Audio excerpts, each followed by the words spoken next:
I'm James Falk. This is Neon Galactic. We are a YouTube channel built on the back of Keat TV, which is a very small PBS station in Humboldt County, California, just south of the Oregon border. I encourage you to check it out. It's been around for 50 years, and recently I convinced my boss to let me start a YouTube channel on UFOs and UAPs because the zeitgeist, and it's my passion. And I think he likes where it's been going.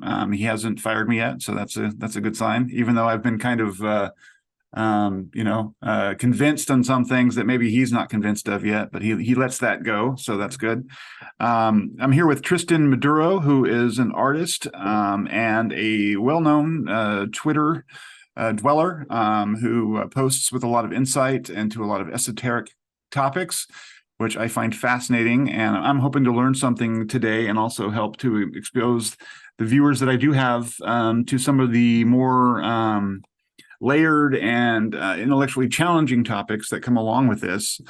I think I'm making progress, and then you'll post or Corey will post, and there'll be like whole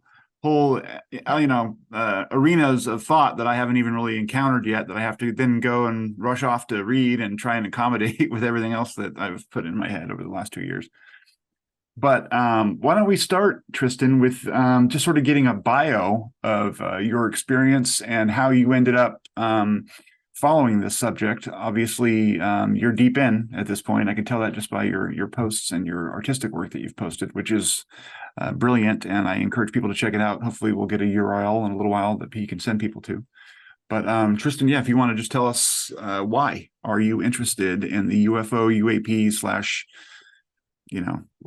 other phenomenon that we're also interested in. I do always, like, some innate humility always sort of necessitates that I mention that I'm not an authority. I'm not an authority in any way, shape, or I'm not a scientist. I'm not a sort of credentialed philosopher, whatever that means, a credentialed philosopher. All of this stuff is sort of my own musing, my own exploration. So when I share, often I'm sharing other people's hard work and research. Mm-hmm. I'll do my best to sort of credit people, but largely speaking, I'm following breadcrumbs like the rest of you. I'm following breadcrumbs just like everyone else. There are things there are narratives that I favor. I think that often we approach these things with a narrative predisposition. In some sense, it's a way we motivate ourselves, and in another sense, it's sometimes like it creates blind spots. But all that said, I know I've just disclaimed anything I might say. I just want it to be established that I'm just exploring the space of esoterica, paranormal, the UFOs, and what I like to call afterlife science, which is how I would sort of bracket that or encapsulate that is just people who are exploring sometimes the phenomenology of near-death experiences or out-of-body experiences, and how that fits into mythology, into ufology, into the paranormal, and essentially a new science that for some reason I feel is emerging, for whatever that's worth. Like I said. So yeah, I had mentioned the afterlife science. I feel all of these things in some ways are pointing to domains or dimensions of being that are, likely have been sort of covered by spiritual traditions and mythology. There's the underworld and Oedipus and Eurydice, and Yeah. Now, so our previous conversation, you mentioned that you had a DMT experience. Do you want to talk about that? Is that okay? Or yeah, we can talk about that. I mean, I would even start more sort of fundamentally from the place that I had always been interested in the paranormal things. I was, like a lot of you guys and a lot of kids, the book I would check out in the elementary school library was about the Loch Ness monster, the Yeah. ghosts and things like that. I think one of the sort of bits of interesting, when I look back in retrospect, things that really caught my mind were the sort of interdimensional travels outlined in the Wrinkle in Time. The Wrinkle in Time really did Yes. this sort of interdimensional travel thing, and it's interesting One of my favorite having books so when I was a yeah, kid. it's Absolutely. amazing. It really is so mind bending. But having sort of grown up to be a big boy, and just looking back, I was like, oh, geez, I was kind of into that always. I was always into, you can sort of connect the dots. So I can't say I sort of was a full skeptic. I just came at all these things like, unvarnished, and then had some experience. I think I was probably a bit imaginative to begin with. Mm-hmm. And before the DMT thing, I had already been sort of looking into studying, reading, just, where I was looking into a lot of Kabbalah, and, had read books by Gareth Knight and Dion Fortune. And, I'm less studied, if that's the word to use, on sort of Aleister Crowley and the sort of that stuff. I'm just more studied just on the Kabbalah. And so one of the very interesting tie-ins with esoterics like that is the definitions for beings. And so one of the first things that I recognize, that there are potentially beings that are not physical. That was one huge thing that came from that, and that these things could be operable in what I would sort of call a psychological or the psychic ecology. Mm-hmm. There's a psychic ecology Sure. here, and I found that really captivating. And in exploring that, there were certainly times and incidents where this became more tangible. Let's call it more tangible. I wouldn't say I was a natural visionary by any means. I'm fairly locked into three-dimensional space and time like the rest of us. I don't suffer hallucinations. I can keep it together. I'm a bit of a, what's the word, a mule. I'm a bit of a mule when it comes to my sort of constitution. I do keep things pretty banal. Mm-hmm. Yeah, my general experience is quite banal. But in my younger days, like many people, hanging out with creative people, we explored the state spaces of consciousness, Mm-hmm. as one of my favorite Twitter people likes to say. And that sort of dimethyltryptamine DMT experience was sort of a part of that. As a matter of fact, the funny thing about that is that DMT experience was a very clear point at which all the other exploration just stopped.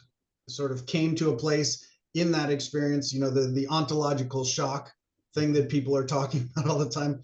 It just sort of stopped all the sort of recreation and the exploration, because I felt like I had gotten to a place that demanded a fair amount of contemplation. Mm-hmm. What trying to untangle what was going on there. I can say I went straight out of high school into my trade of choice then, which was as an animatronic puppet designer, and Wow, that's cool. and My estimation of you just leapt another 10 feet, by the way. oh, That's awesome! cool. I love I'm not it. just a keyboard jockey. Yeah, make stuff sometimes. That's cool.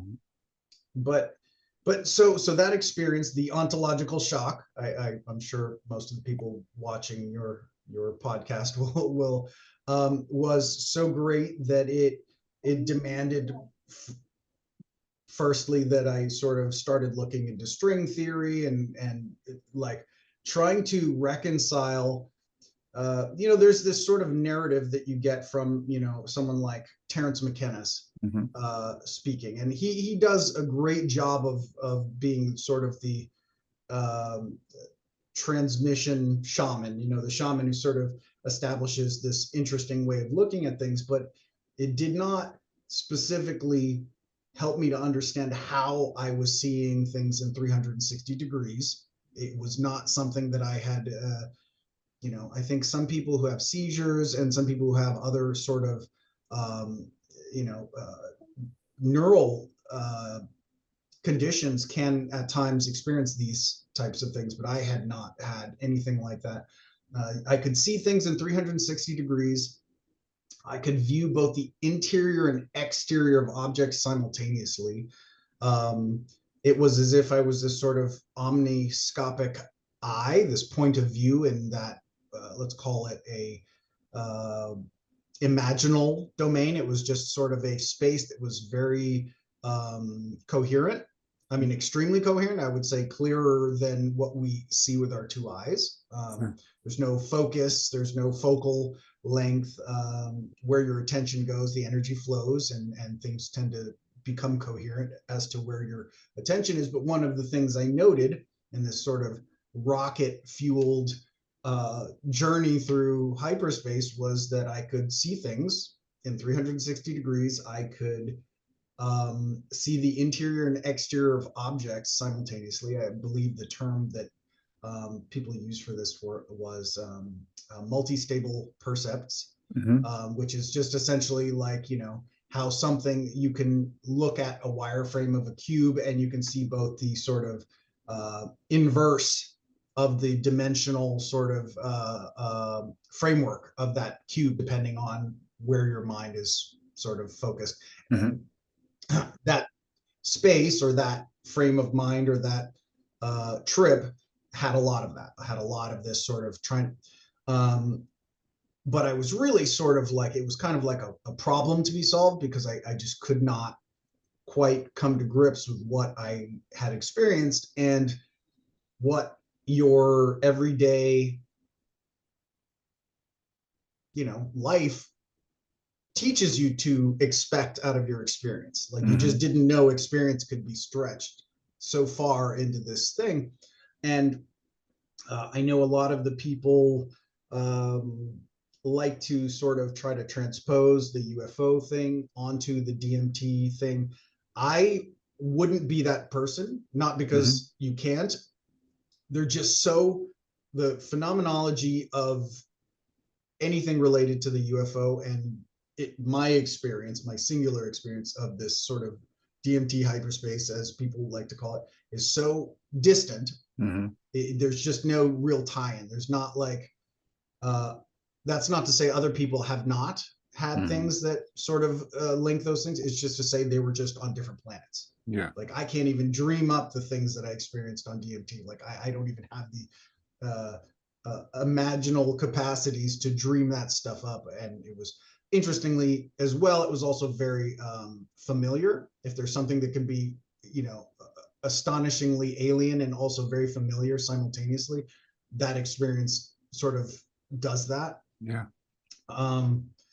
And so that sort of planted the seeds of a lot of questions. And I would say that was sometime in the 90s that those sort of seeds were planted. And I really thought people were only going to be able to attack that experience from the sort of narrative, kind of like Terence McKenna's way of doing it. I didn't think people would be able to deconstruct it and create sort of rational language around it. It was so irrational, so far from the framework of language built around three-dimensional space and built around sort of everyday life, that I just didn't think there was really going to be a way to approach that with reason. Interestingly, in the 30 years, close to 30 years or close to 30 years, aging ourselves here. Since then, there are a number of really brilliant people who are, starting to get close to, figuring that out, or rather having a well-reasoned bit of an explanation around that. I don't want to get into that because that's not my specialty, but I certainly post from those people who are sort of disentangling the narrative part of it from the phenomenological part of it. But one of the things that was quite transient in that experience was sort of when you get from A, which is your normal waking state, to C, which is I'm tripping balls. There's a middle ground, which is kind of, and it's really transient because this experience is incredibly fast. It's like, a roller coaster ride through, some sort of imagination space. But like 45 minutes or something, right? It's like no, like no? 10 minutes. 10 minutes. Like 10 Wow. minutes. Okay. Yeah, 10 Yeah. minutes. Wow. I mean, you Wow. just leave and you're back, in time for lunch. um, and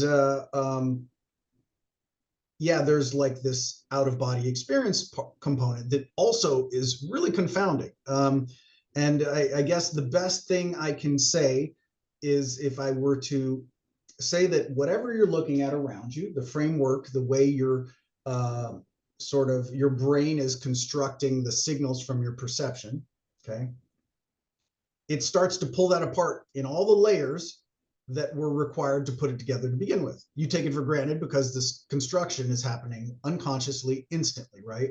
Mm-hmm.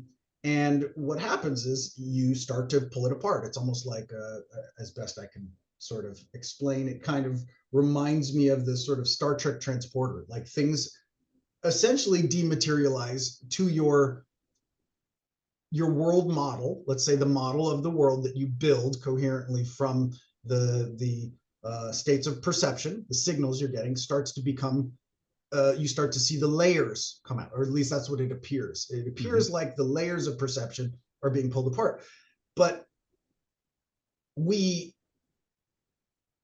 seem to feel or understand scientifically that our perceptions have a resolution. There are only so many optical sort of nerves. There's only, but it at least appears that the things are deconstructing perception down to what looked like a quantum and subquantum level. Let's just say that's me throwing the word out there to describe what is essentially the perceptual layer of quanta, if you will. Now, that may not be the actual quanta, because I'm not sure we would be able to know one way or another, but let's just say there are enough layers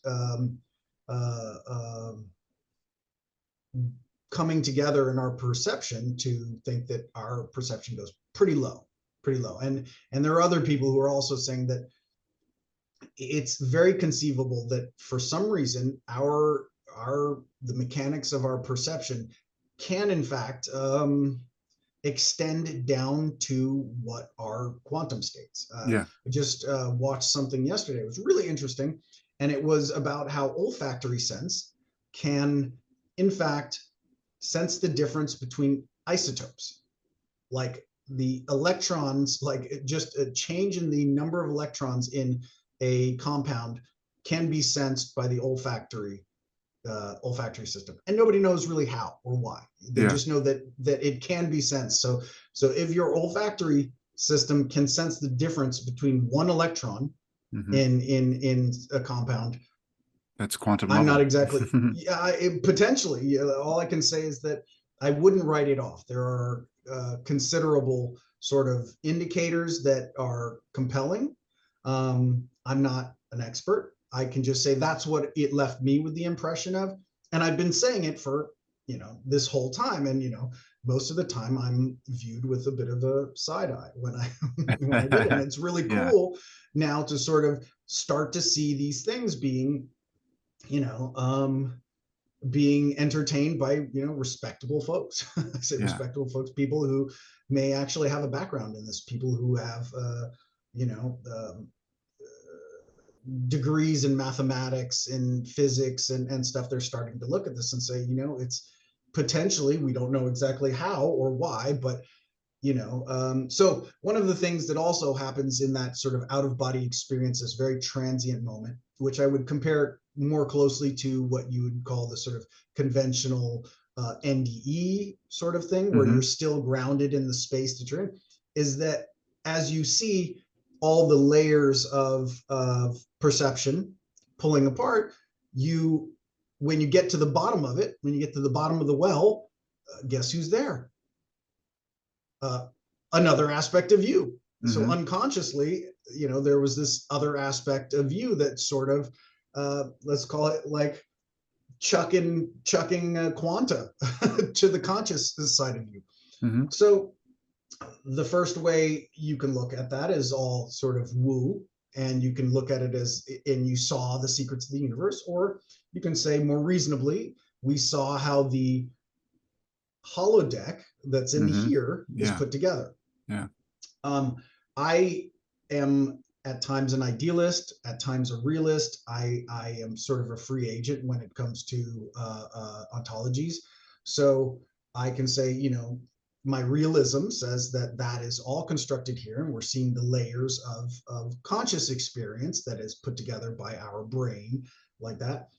But then I also think, if I'm going to subscribe to this sort of holographic universe thing, that it doesn't really matter, that there is only that experience that is happening, that we would say is happening in the brain, and that that thing that's happening in the brain is in some ways a transmogrification of what is in fact there. You Yeah. know what I mean? Absolutely. And if you think about it, if there is such a thing as what it's like to be a quanta, or what it's like to be a particle or something like that, our experience is built of a zillion of those experiences, right? You would Mm-hmm. think, our experience is assembled from a bunch of quanta, which are these sort of, well, let's say they're semi-discrete, but let's call them discrete. But all those discrete things assemble to become our aggregated states of consciousness. If our aggregated states of consciousness have all these all these quanta working together to, conspiring to create this experience, then it's probably fair to say that awareness extends down beneath the beneath the quanta. Mm-hmm. That's sort of my reasoning, as flawed as it could be. Yeah. Well, I mean, there's a bunch there that's fascinating. I just read some books by Bernardo Kastrup. Have you read anything by him? Or Yeah, yeah. he really lucid arguments, and I thought in the particular books that I read, he really deconstructs the realist notions of some things, and he does it with like impeccable logic. Whether or not people who are hardcore materialists buy into some of the arguments he made is one thing, but he said kind of a lot of what you were just positing. I've the people, one of the reasons why people say there might be an objective reality to the DMT experience is because people have experiences that are similar, and they seem to encounter sort of the same types of phenomenon and even critters. But I guess if you, like you said, if that's kind of deconstructing the intellectual process or the perceptual process, that's could still be the case because your human beings are having that experience. So maybe they're all similarly experiencing the same kind of levels deeper than what we can normally get past. I found it interesting, the idea that you get down to a level and then you kind of encounter yourself. I mean, a lot of the language in the metaphysics that surround these topics talk about an oversoul, or sort of a segment of you that's outside of what our concrete existence is, and potentially has more knowledge, more experience, more lifetimes even to draw upon in order to have that knowledge.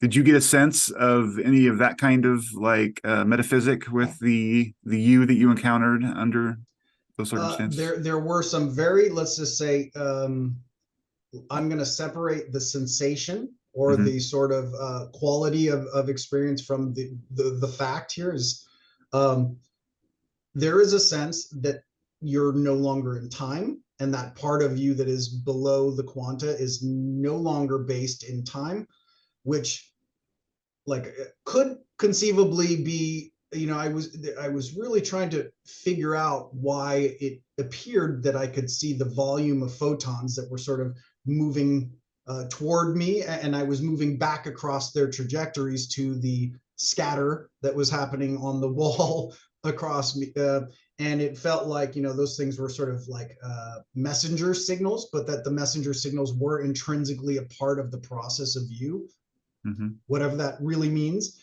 Sure. And when I finally arrived at the sort of subconscious, let's say, subconscious or unconscious faculty, whether it was in the mental holodeck or in this narrative or wherever that may exist, there was definitely a sense that that thing was no longer time bound, but also imminent and immediate. It's always there.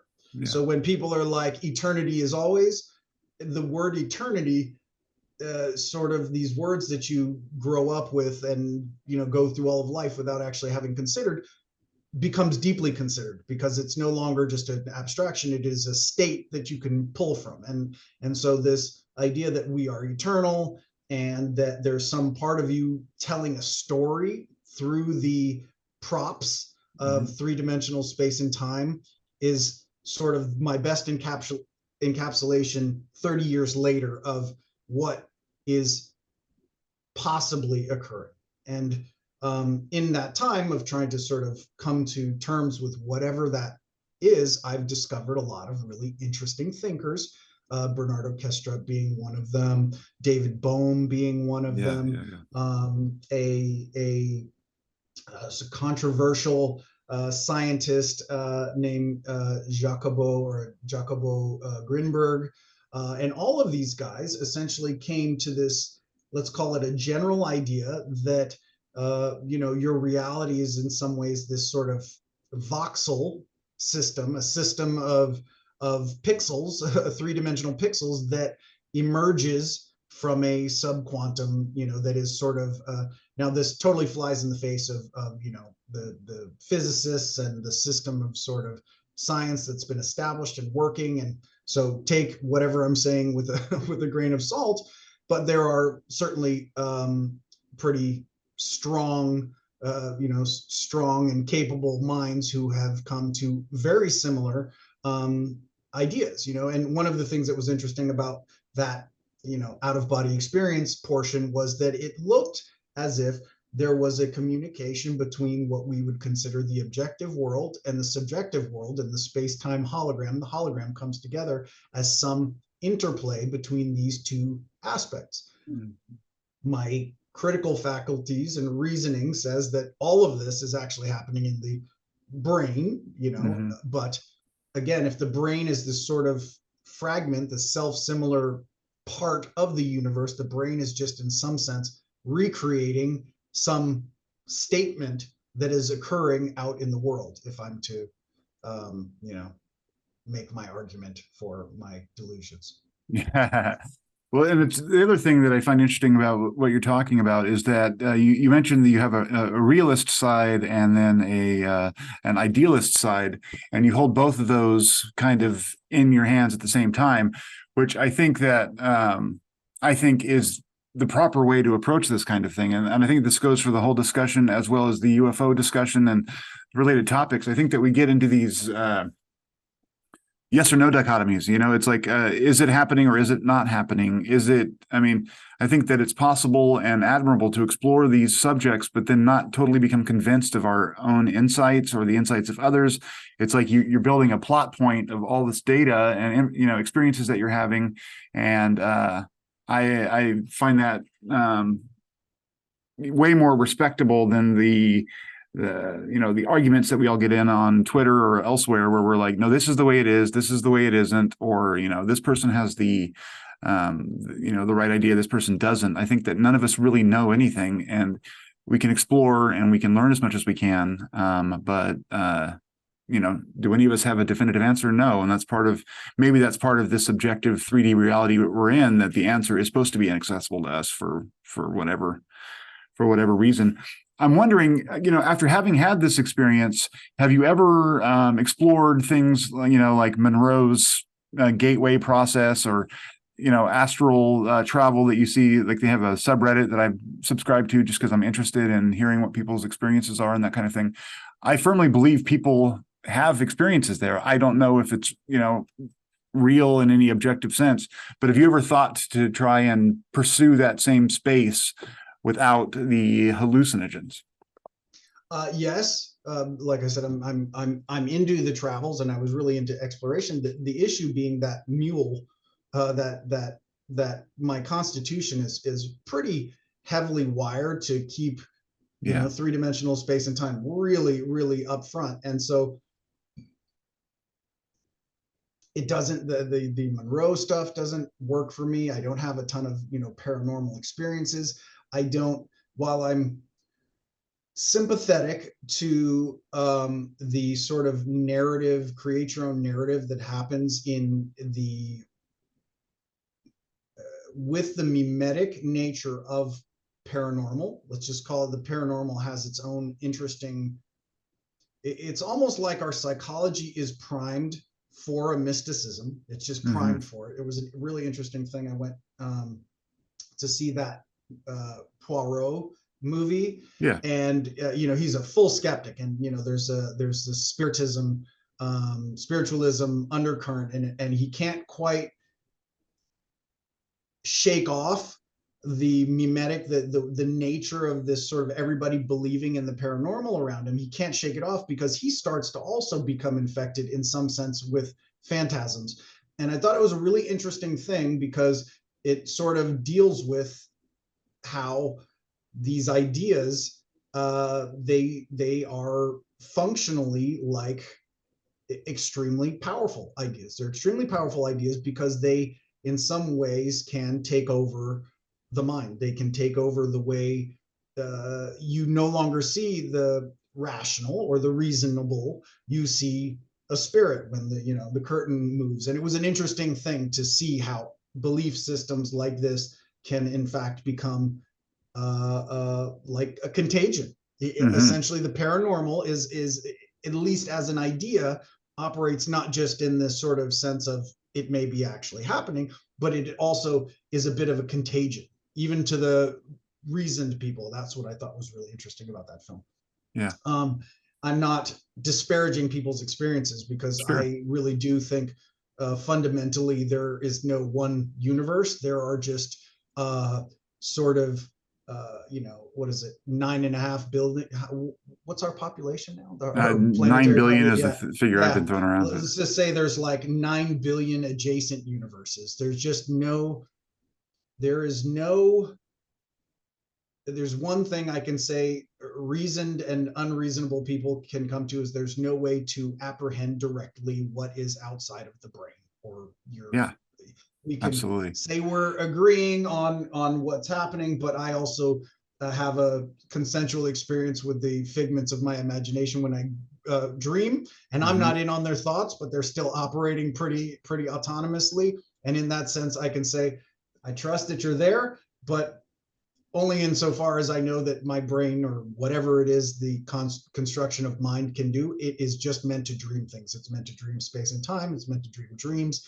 It's just a storyteller, Yeah. and It so, the yeah. interesting thing, Castro mentioned that consciousness is the sole ontological primitive that we can be absolutely sure about because we're all experiencing our realities through consciousness, you know? You say I am, and that's about all you can say with any definite thing. I am. Yeah. That's why Yeah. in my esoteric studies, I am is the sort of the primary emanation from the singular sort of state, meaning the singularity state, the state that is all in one place. As soon as you sort of arrive, take a step out of there, there is an I am, the consciousness of I am. You just can't really get past the idea there. So Yeah, no, absolutely.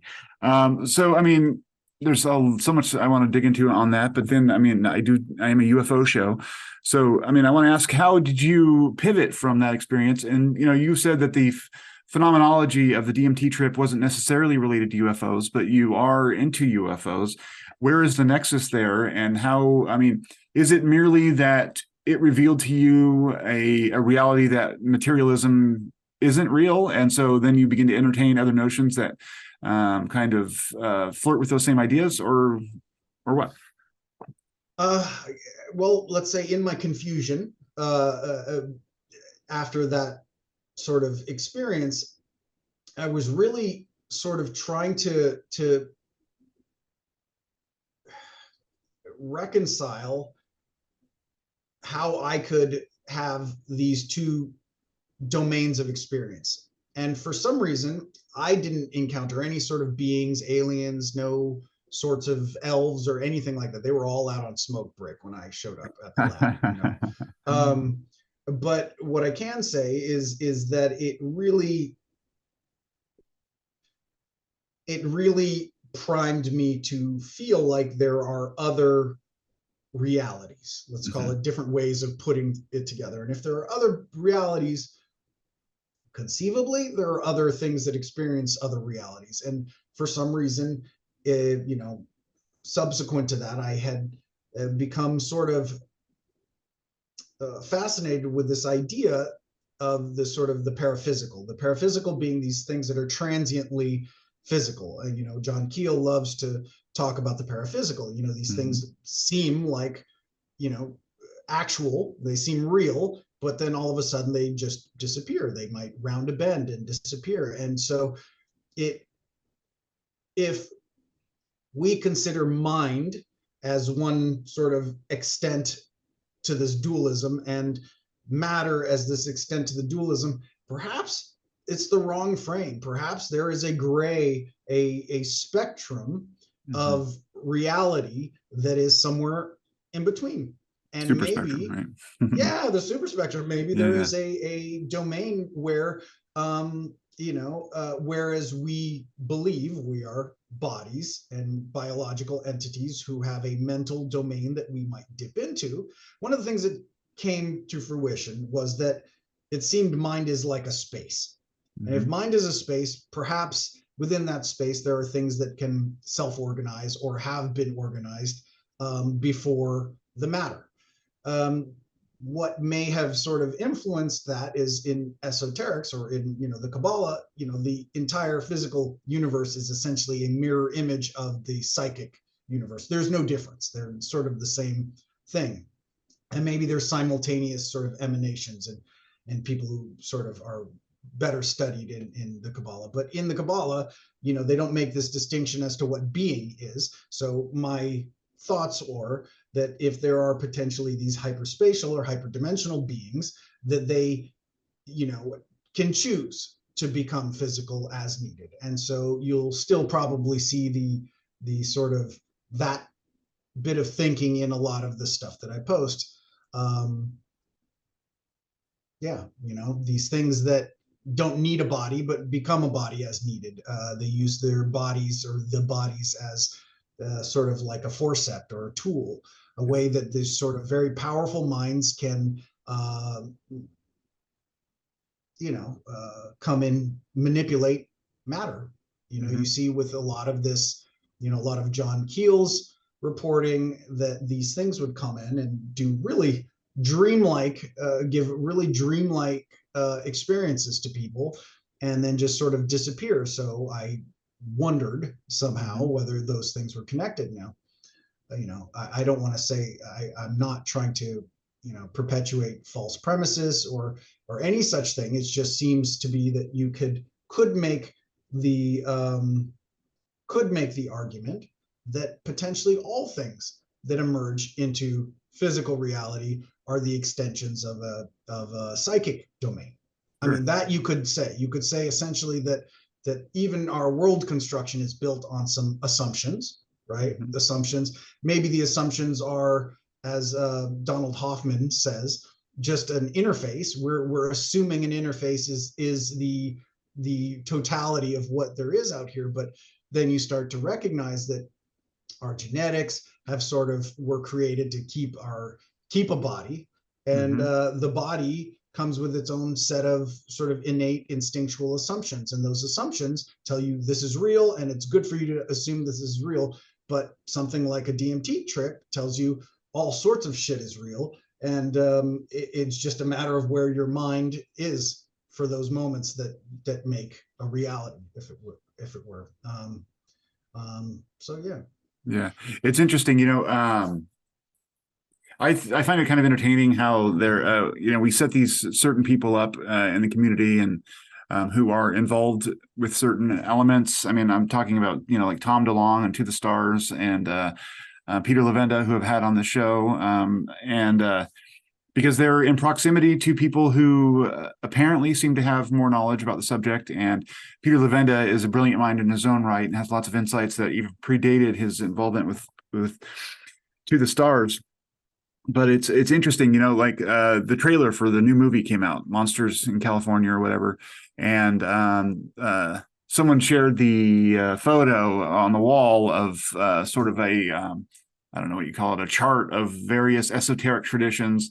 And, I mean, knowing what we know about UFO culture generally and Tom DeLonge, there's going to be a ton of Easter eggs in the movie, right? Like there's going to be stuff hidden everywhere. And part of the, argument he's making is that those are glimpses of the truth to kind of set us all off on the real path.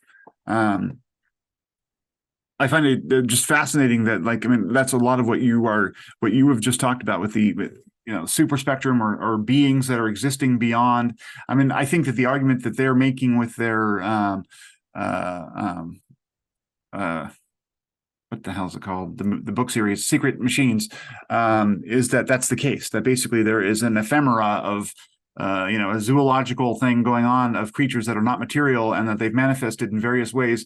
And their argument ultimately is that I think that they've helped construct various religions and that they've deluded humanity on purpose, possibly for the reason of breeding conflict, although they haven't quite obviously made those direct arguments yet. But I think that's where they're going.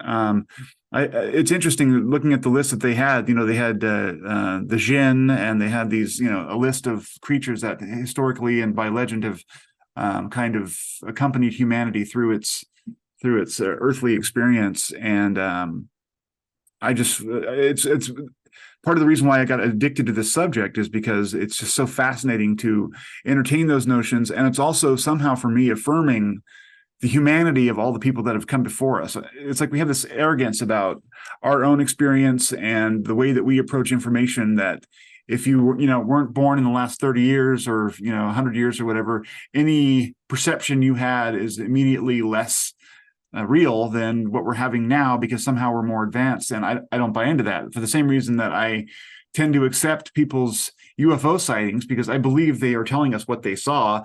The language that they're using might be culturally, tainted, but we're all that way. There's no way to avoid that part of it. So it's like I'm learning to respect the stories of folks who are telling us what their experiences are, even if it doesn't jive necessarily with what my own worldview has been in the past.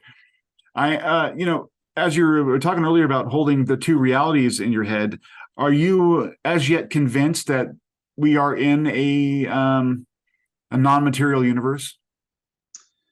It's interesting.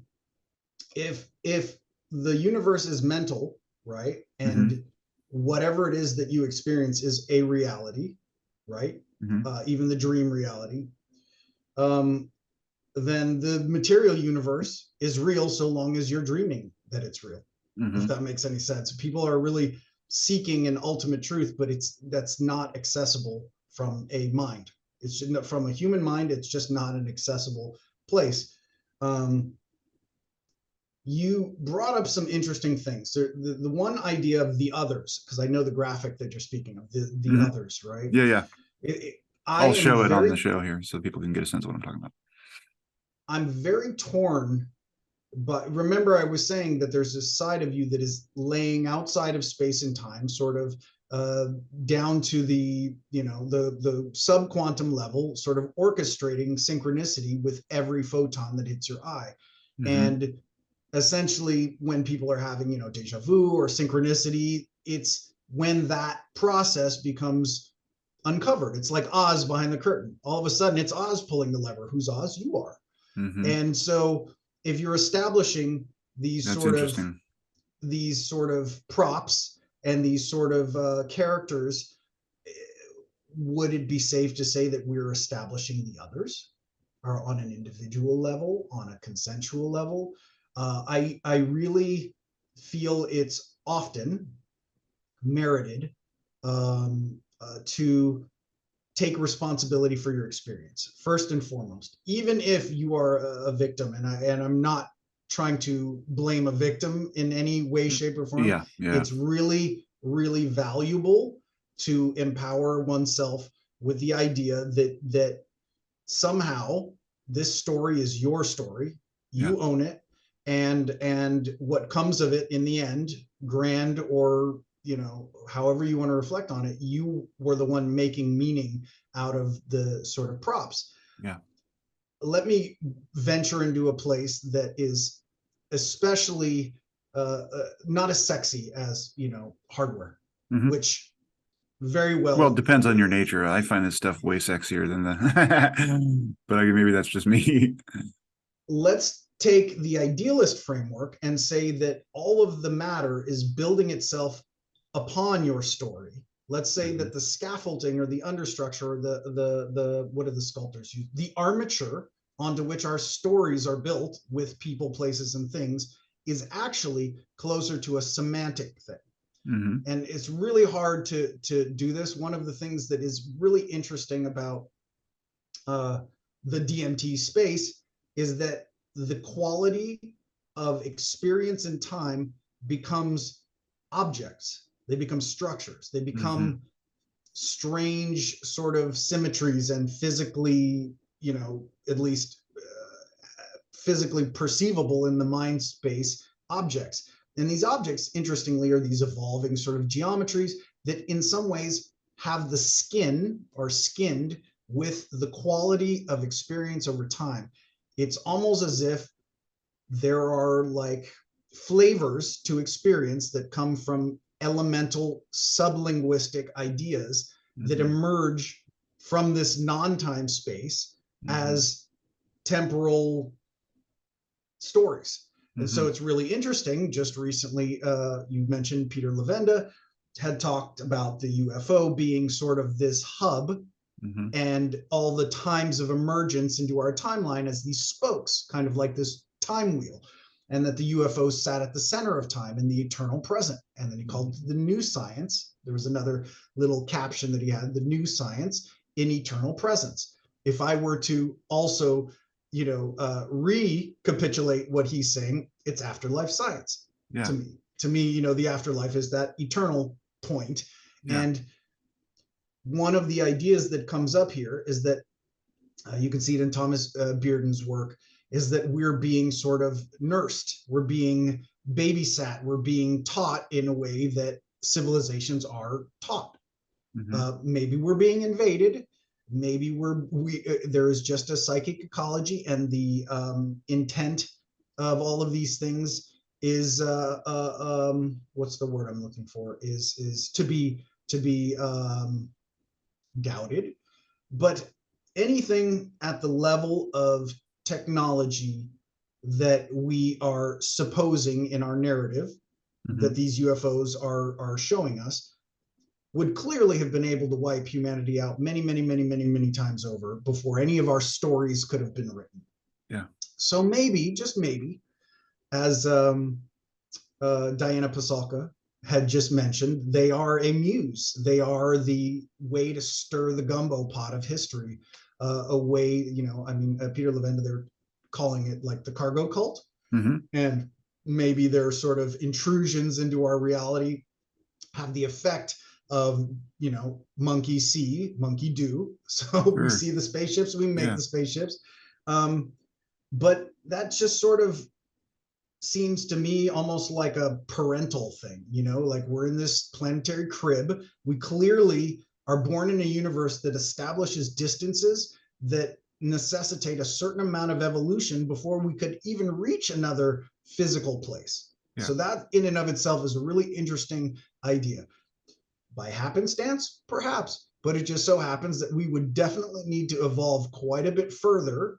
And perhaps that sort of barrier or that great filter has to do with, if you're a piece of shit civilization, you're not going to make it. Just going to murder your way. You're just going to murder yourself before you ever got out of the crib and ever got to another planet. So I also deal with this, let's call it UFO thing, through the lens of not just beyond our planet, but beyond our even cosmological construct. Like if things are interdimensional, it's conceivable these things were,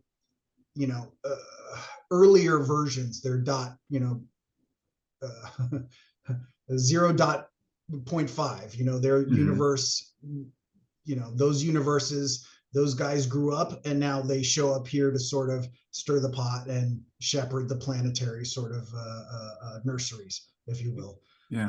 Which brings me to the theological thing, which is really interesting because I'm about as irreligious as possible. I'm not anti-religion. I'm just not a religious guy. I didn't grow up in that way. But a lot of the sort of the scriptural ideas hold some water if you're going to start dealing with things that were alive in alternate or different earlier antecedent cosmological constructs. The ideas like angels and things that are much more ancient. It's interesting. One of the things that came to mind, I'm just going to throw out my speculation to keep it interesting to the I love it. imaginary folks. Speculate away. The thing about a jinn, right? Jinn seem to be some idea of an ancient sort of energetic being, right? You hear that they're like smoke and fire. What are they? They are smokeless fire. Exactly. What are electrons? In some sense, electronic stuff is essentially made of smokeless fire, but we have a substrate. Now, could it have been that an earlier human race, we had talked about these, earlier human, maybe the jinn are like, the AIs from an earlier race that essentially became the AIs become smart enough that they didn't need silicone or circuits. They used, the free electrons in our atmosphere, or they essentially can just use the existing substrate as their medium of conveyance, Right. And so I thought to myself, wow, what if the jinn were just the AI? Because, we think about what we're doing with this AI, we're making servants. Humans are lazy fucks, and we want easier ways to get, to exercise our will in this domain of life. And, the jinn seem very much like something that we, you got 3 wishes. You got 3 wishes. We are the AI of a sort of earlier planetary sort of civilization that just sort of outlasted that civilization. Yeah. I see this as we're creating AI, we're creating our own jinn. Yeah. And maybe our AI jinn will essentially outlive us. They'll just essentially find a way to engineer themselves into the fabric of space and time. That's a fascinating theory. Have you read Chains of the Sea? I have. Yeah, I like that that story covers being. Remember, we were talking about that being has a lot of ways it can be sliced, and we tend to sort of narrow that down to organisms, but it's very possible, I think, or plausible that other modalities of self-organization may exist. I mean, it certainly seems to be implied by the paraphysical thing. Keel's paraphysical idea seems to imply that things can organize in ways that aren't yet apparent to us. Yeah. And I think that's in that book is sort of exactly what you were talking about as well. And then the presence of AI in there, even though it's sort of like, primitive, like we're programming the AI, but the alien intelligence or whatever can only really talk to the AI because only that technology would understand it. And the layering of like you're saying, the beings in terms of there are some up here, there are some down here, whether they're communicating or not, it's unclear, but we're just almost scenery as all these other beings on different levels are actually interacting with each other, and we're just kind of set dressing, which, I think that ultimately the dislocation of humanity from the pinnacle of being is part of maybe the lesson that we're all supposed to learn out of this, if there is a plan.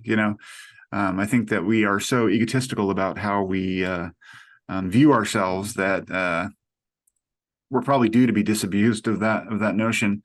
A couple things I wanted to ask about before I figured another 15 minutes or so. Your art, which is beautiful and gorgeous. I guess it's the same thing, but it deals with this same philosophy. The art that I've seen, I'm sure that you have, obviously a portfolio that has all kinds of stuff in it, but can you talk a little bit about that? How your experience and your searching informs your work and what you're hoping to accomplish by, developing your art and, Well, let me start, because I think it's a great topic, because it's something that I actually think this is important. I have always made art, but when it comes to dealing with a lot of these ideas that seem to be unreasonable, you know, dealing with them through reason or rationally often can only get you so far.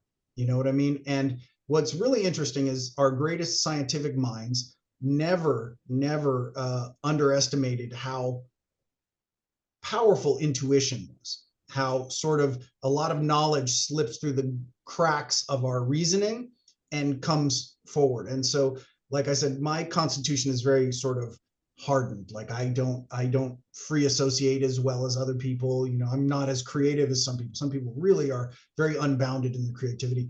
But when I started getting out of the way, like you pulling, like just stop thinking about something, better ideas come through. When I stop meditating on the specific idea, often enough a better idea would come through. So a lot of this sort of what I'd call, you know, air quotes, visionary art that I do came as intuitions, and was at least an attempt to get to things that I believe exist below the level of even language. And there's this really interesting thing. If you read David Bohm's Wholeness in the Implicate Order, he talks about how the language that we use sort of establishes a lot of the solutions that we come up with, but that you have to deconstruct the linguistic framework in order to even get to some of the sublinguistic. Like in some sense, language is like the quantum, the quanta is like the constituents of reality. It determines a lot of our experience. And when I started getting out of the way, letting reason take a backseat to pure intuition, and then tried to work with those intuitions via reason, I got a better result than when I started with reason and then just, you know, gave intuition a little peek, a little seat at the table every once in a while. That felt powerful to me, and I feel like we as a civilization, at least Westerners, need to allow intuition a larger seat at the table, not because it's not wrong, because it's often wrong, especially when we try to reason, when we add the that's why the, you know, the analytical overlay, like in remote viewing, right? The remote viewers try to strip that from it, but like there's a lot of wisdom for every domain, for every bit of thinking. The intuitive, being intuitive is really powerful. Just my art uses sort of tropes. A lot of art does use tropes it tries to sort of push together a number of ideas in a way that isn't supposed to be representational. You know, the art isn't supposed to be, this is what exists, but it's sort of analogous to what exists, if that makes any sense. The art is trying to deal with tropes that help to get to ideas. And through all of this, one of the interesting things is our predispositions towards storytelling, and the fact that we just need stories, and the fact that we are essentially born to make stories. That's just what we do in general. Leads me toward this idea that maybe the soul, spirit, whatever it is that is durable, is just a bored interdimensional being that wants to tell itself stories. I mean, the fact that we plop down, turn on Netflix every night, just as a matter of like our daily sort of thing, and the fact that after that we go to bed and create stories for ourselves in dreams, leads me to believe we are the storytellers. You know, we are storytellers. We love to be entertained. And that leads me to believe the way that we're moving to a place where all experiences will be available to us. We're moving toward technologies that will allow us to tell every story, and to see every story, and to be every character. That's just what we're doing naturally. That pattern is our pattern. We see it happening. It leads me to believe, like all stories, these stories have been told before. All stories are, you know, like, what is it? All the world's a stage. And we're telling ourselves a new version of the same story. I mean, look at Hollywood. They keep on telling a new version of the same story. And I half wonder, you know, you can get into the theological premise that, you know, we were something before we were some things, and that we are just going at another run of storytelling. You know, space and time are another framework in which we can tell meaningful stories. What are we then below that? Probably something more durable, possibly something wiser. Hmm. You know, oftentimes we're far more clever, brighter, more intelligent than our points of view when we get caught up in a story, a film. You know, film is kind of like only works when there are archetypes. We have to simplify it. So clearly, we're much more sophisticated than the stories we like to get lost in. Hmm. Um, I just I like to transpose those metaphors. You know, like you and I putting on the television, watching Netflix each night, and then dreaming a story onto Hmm. what we are at the fundamental level. It's interesting. Earlier, you were talking about how if if the semantic is at root in the universe, I mean, and if that is the case, then what actual power do our stories have? I mean, and, until we get at the what's really at base in the universe, we don't know. But it makes you wonder if somehow that act of storytelling, whether it's in our imagination or whatever, if that has more power than we're aware of, and makes you be more aware definitely of the kind of stories that you ingest or spread, or because even beyond like this sort of abstract idea, those stories construct our reality, because we always are. I mean, like, even though the reason why I like to watch Netflix is because it broadens my life, right? Like, I'm suddenly this Fox Mulder detective, or this thing over here, or whatever it is, and it allows me to see the universe from a different place and to broaden it thereby. And I mean, maybe that's the point. Which I know it's super esoteric. It doesn't deal with our nuts and bolts, but one of the things that's a really big idea in the ufology is this idea of sort of psychological operations, mhm. disinformation. Um, so narrative, one of the things I would say, and I'm doing this, you know, narrative is a technology. Narrative is Sure. a Yeah, technology. yeah. I believe some people understand this much more sort of in much greater detail. They understand how to prime a system of reality with the narrative, which yields potentially an output. I am not great player of four-dimensional chess or 5D chess, but Mhm. it's very conceivable that some degree of this narrative priming is happening from the others. Some degree of priming is happening from our own home team. um, I guess it gets back to this idea of a sort of a reflective reality. You know, if you want to bring a different reality to bear, you want to bring a different reality into consensus. You start by changing how people frame their own stories. You Yeah. know, um, we wanted a theological reality in our sort of archaic states. You know, it was angels and devils, and that all sort of created the primary power structures, the church, because they were the sort of mediators of miracles, right? But Mhm. now our mediators of miracle are scientific. Yeah. So potentially the nature of our reality is saying, okay, so the nature of reality is their minds want science as the guise in which their stories are told.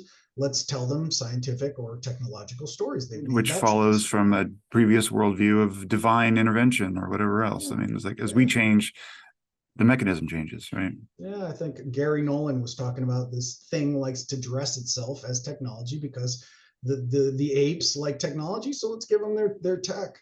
Um, Maybe it is technology. I Yeah. just want to establish Yeah. with people maybe it is technology. I tend to take a very sort of ontologically um, free agent Hmm. approach. I like spacemen. I like Sure. spacemen as much as I like ghosts and phantasms. I like Yeah. things that are hyperdimensional. I like paraphysical. I like all the stories that you can tell. They all come at the problem in a unique and often enriching way for me. And you know, there are quite a few truths that are not born of fact. Yeah. And it would, I think, behoove all of us to remember that something can be true and not fact. Um, so there's a Yeah. lot of storytelling that can be done. And another thing, we had talked about reason and science, scientism and scientific Yeah. worldviews. Let's just say, as a parent, you and I both know that what is true is what keeps our children alive.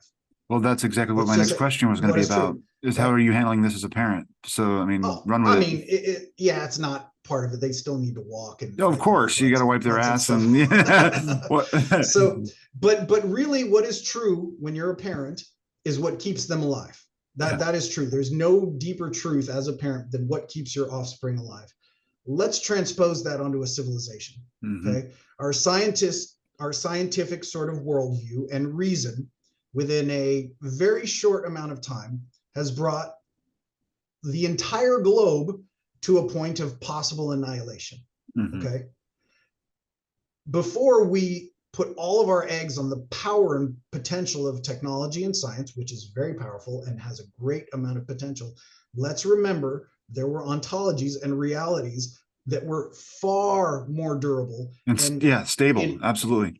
totally. We have people, let's say that, Australian Aborigines, they didn't create cell phones, but they were around for 50,000 years plus to tell each other the stories of their culture. So Hmm. before we sort of, take great, pride in our scientific and our age of reason, let's also recognize that other realities have been very effective and very true insofar as they survived and made sense of their world, and it worked. Yeah. Let's just say it worked. It worked to keep them alive. So, like I said, it's just, I want to temper this with, I'm not pooping on anybody's sort of realism or, rationalism or any of that. I just want to say, before we put all of our eggs in a basket that puts reason and technology as our sort of salvation or the framework in which we will operate as beings, we should recognize that other paradigms were very much more successful, much more successful. Yeah. And I think that, I mean, in a lot of ways, I mean, when you talk about semantics, I think that they have provided a lot more meaning. And in some ways, we've externalized meaning through technology, and we've forgotten that our very essence of being in this environment, in this 3D world, like you were talking about before, I think it's supposed to have meaning for us, internally. And I think we've lost the ability to construct that. We're constantly seeking for meaning to be handed to us. And that's a disability that I don't know if as a species ultimately you can recover from. Well, It's like, everything is a form and a function. Like yeah, there's no longer a if everything is just forms and functions, they're just sort of to be implemented or exploited. yeah, If everything is meaning, then maybe we should nurture it or own it or look at it as if it were sort of an extension of this life. We're taking, one of the things people have become disconnected from their stories, from meaning, they're disconnected from that semantic dimension to the extent that everything is just, a churn of matter. yeah, We're exactly. all mulch. And We're all that's mulch. scientism right there. I mean, that's the Yeah. idea that we're basically just Yeah. accidents floating out here on Yeah. and Yeah. it's like, even if that were true, how does it help us to internalize that, to believe that? It's like, if that's the case, then we have to provide our own meaning, and then we're back to creating the divine and things like that, because the idea of it makes us more effective as survivors ultimately. In some sense, I mean, I have no idea what the world would have been like had the Vikings been sort of the predominant sort of the pagan Vikings would have, or frankly, if Aboriginal Dreamtime had become our paradigm, what would technology look like Yeah. had some Aboriginal things become the predominating state? We might have been closer to what we think of as magicians. Once reason got a hold of it, it's interesting to shoulda, coulda, woulda, or think in those terms. I have some, like everybody in Hollywood, I have a script or a scientific tale where a new planet is seeded at the end of this one, where an Aboriginal child's consciousness is one of the sort of survivors on a distant planet, and the whole reality sort of blossoms, a civilization blossoms from that. I'd watch that movie. Well, that's pretty much all I have for you right now, man. I gotta have you back. This has been so far my favorite discussion on the show. I mean, I'm just Oh it's my awesome. goodness. I Uh, appreciate that. I thought maybe I was boring everybody to tears.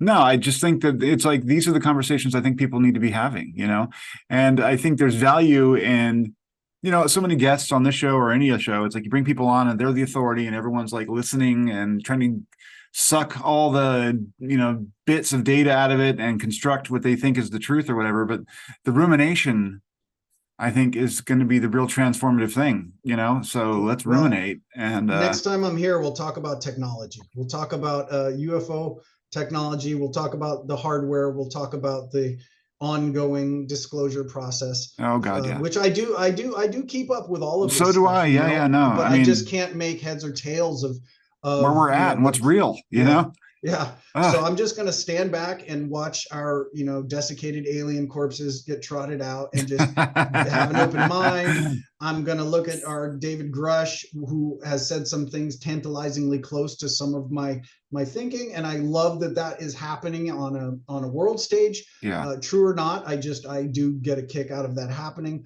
I'm going to enjoy it without the being married to an outcome, because Yeah. it still tells a story. A psyop tells a story. A disinformation agent will help to thicken the plot one way or another. For anyone who wants to get to truth, I applaud that. And Yeah. maybe there is one, maybe there Yeah. is a truth. But instead of focusing so much on what everything is, focus on perhaps what it could mean. Yeah. Absolutely, man. And I think that again, that's maybe more at root at what we're supposed to be dealing with.